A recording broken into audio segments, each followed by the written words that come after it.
চলো বন্ধুরা, চিকেনের লাল লাল ঝোল রান্না করি না। এখানে দেখো চিকেন খুব ভালো করে কষাচ্ছি। তো চলো কষাতে কষাতে আবার চিকেনগুলো খুব ভালো করে ধুয়ে পরিষ্কার করে নিয়ে এসেছি।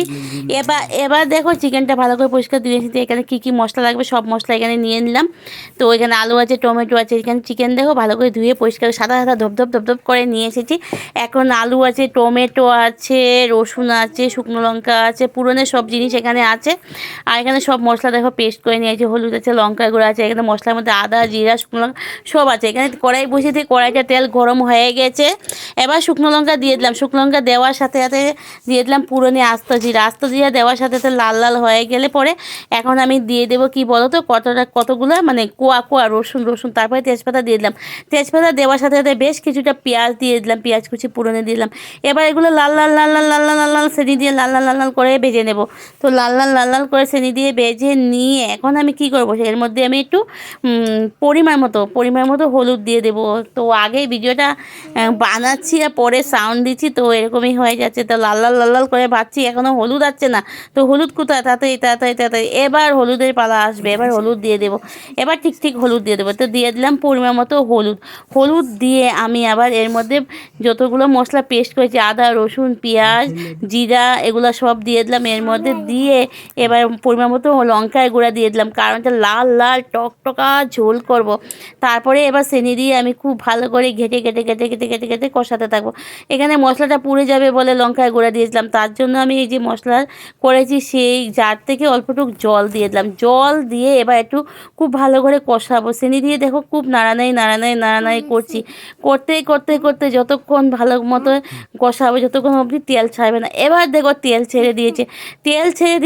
এবার আমি কি করব জানো, ওখানে মাংস আর আলু খুব ভালো করে ধুয়ে পরিষ্কার করে রেখেছিলাম। তো এটা দিয়ে দেবো পরিমাণ মতো। এবার এটা দিয়ে এর মধ্যে আমি পরিমাণ মতো লবণ দিয়ে দেবো। যতগুলো জিনিস আছে সেই অনুযায়ী আমি লবণটা দিয়ে দিলাম পরিমাণ মতো। লবণ দিয়ে এবার আবার শুরু হবে যুদ্ধ। চিনি দিয়ে ঘাটাঘাটি সেইভাবে আমি ঘাটাঘাটি করে নেব। দেখো আমি কিভাবে ঘাটাচ্ছি। আর মশলাটাও খুব সুন্দর লাল লাল হয়েছে। কিন্তু দেখো ঘাটাতে একে অপরের সাথে আমি খুব ভালোভাবে পরিচয় করিয়ে দিচ্ছি। দেখ, এটা আলু, এটা লঙ্কা, এটা তেজপাতা, এটা পেঁয়াজ, এটা রসুন, এরকম বলে ওদেরকে আমি বুঝিয়ে দিচ্ছি। তারপরে দেখো আমি সুন্দর করে চিনি দিয়ে আবার ঘাটাঘাটি করে নিলাম। এবার ঘাটাঘাটি করতে দেখো এইভাবে এসেছে।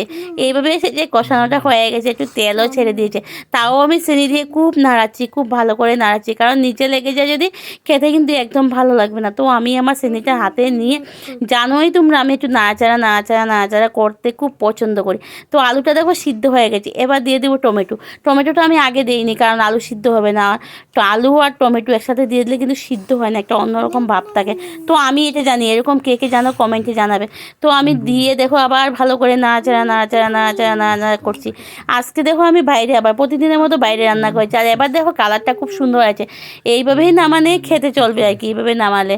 তো আমি তো লাল লাল টকা ঝোল করব, তার জন্য দেখো একটু আমি তোমাদেরকে উঠিয়ে দেখাচ্ছি। দেখো কি সুন্দর হয়েছে না, কষানোটা তেলও ছেড়ে দিয়েছে আর কষানোটা খুব সুন্দর হয়ে গেছে।